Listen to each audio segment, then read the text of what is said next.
We begin with breaking news in Austin, where a third victim of the mass shooting on 6th Street has died. The investigators just confirmed doctors took George Peterson off life support. He was 30 years old. Authorities have also identified the other victims as Ryder Harrington, a 19-year-old student at Texas Tech, and Savitha Shan, a 21-year-old at UT Austin.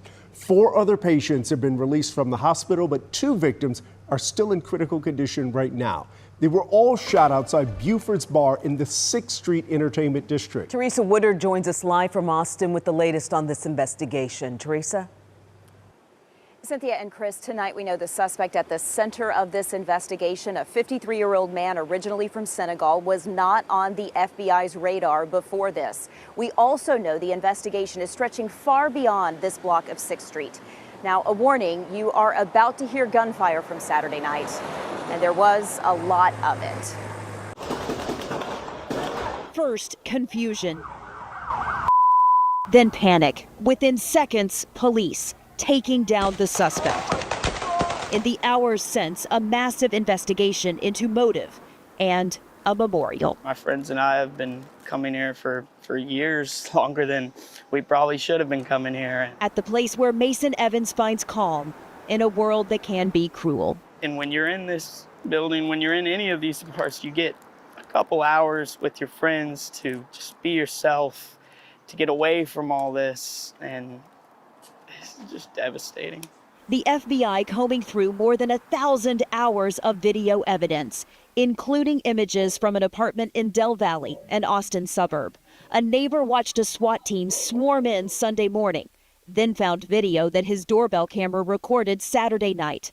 A man he believes to be the suspect walking out of that now raided apartment a few hours before an attack the FBI calls possible terrorism. This is a around-the-clock, 24-hour investigation at this point, and any declarations on what led to that motive would be premature.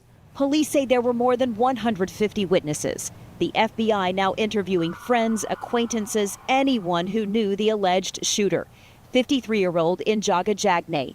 A criminologist says the FBI is looking for proof, maybe in writing or in a video or from someone who spoke with Jagnay, exactly what his mindset was before they say with certainty what his motive was. Something that would attest to the fact that there is in fact a reason that is ideologically founded that led this person to commit this horrible act.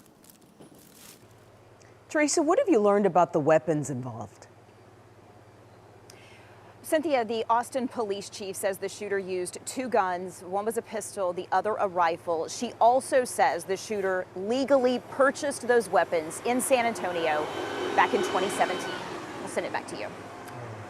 Thanks to you, Teresa Woodard, live in Austin tonight. You know, the State Department just issued a new warning for Americans abroad, urging them to leave more than a dozen countries in the Middle East. Officials cite Iran's retaliation against several countries in the region as a serious safety risk.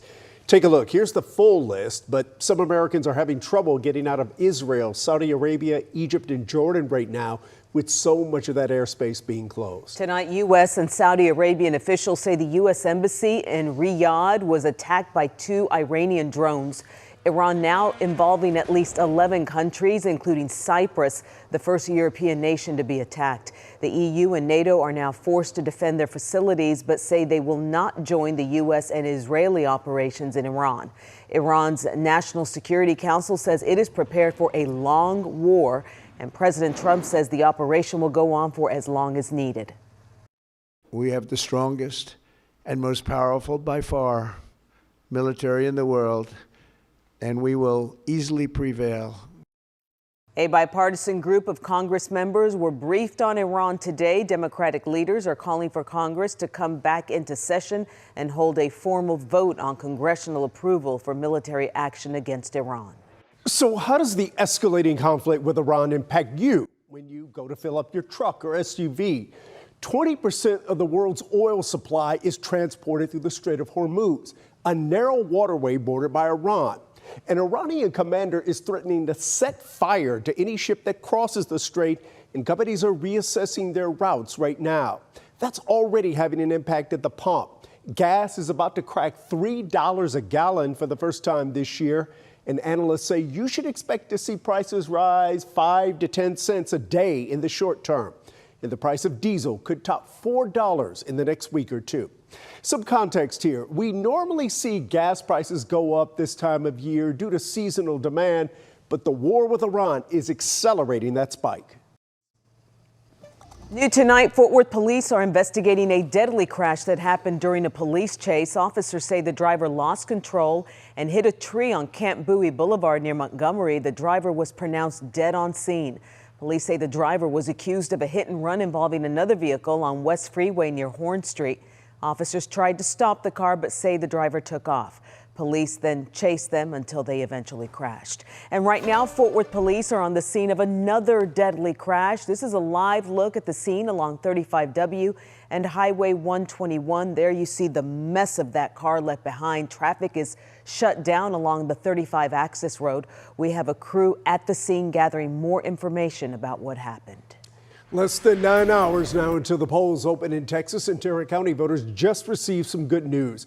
The county announced that it'll open all its polling sites on Election Day. As recently as Friday, they were still short 200 clerks and 20 judges, but the county judge just confirmed they will be able to staff all locations. Make sure to check the wait time at texas.gov before getting in line. Collin County could be on track for record voter turnout in this election. Jobin Puniker has the advice the county wants you to know tonight before tomorrow. Primary elections are rarely, ever primarily on people's minds, but this time around feels different in Collin County. Caleb Bro is the elections administrator here. Amongst the voters, there's definitely a buzz as well. After 11 days of early voting, 132,310 people checked in to cast their ballot.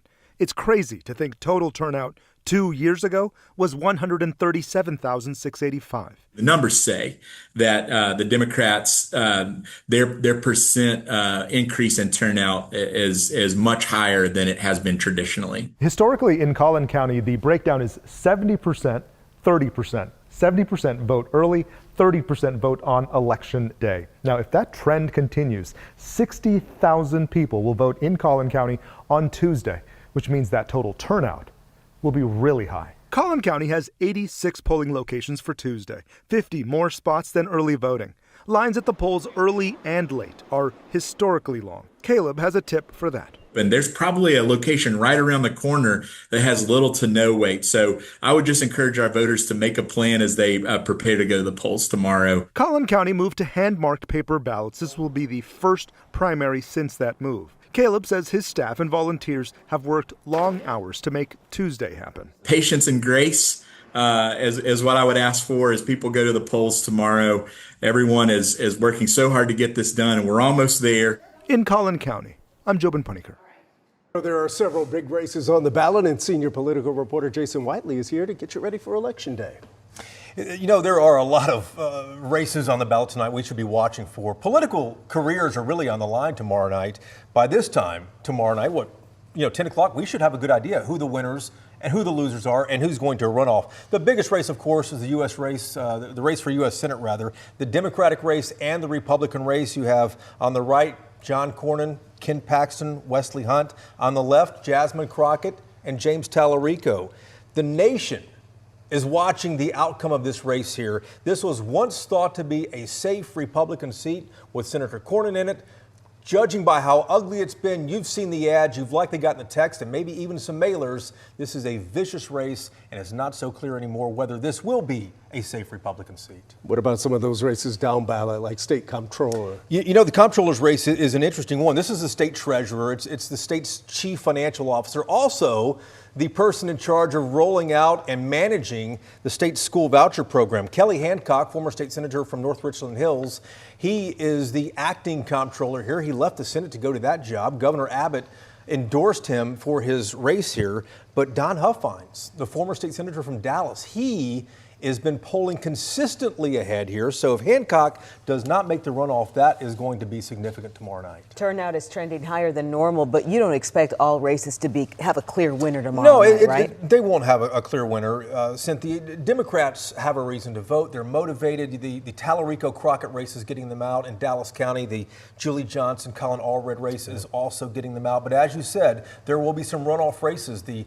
Republican race for Texas Attorney General, 4 people in that race there. Chip Roy, Mays Middleton likely heading for a runoff. So the race and the campaigns and the election is not going to be over with tomorrow night when those results start rolling in at 7 p.m. And given by the ads, it's going to be an interesting night tomorrow. And an expensive one, too. Thank you, Jason. Don't forget, WFAA Plus is the place to be all day long tomorrow. Our Election Day coverage on WFAA Plus starts tomorrow at noon. Jason will be anchoring our results special beginning as soon as polls close at 7. WFAA Plus, free to download to your TV right now.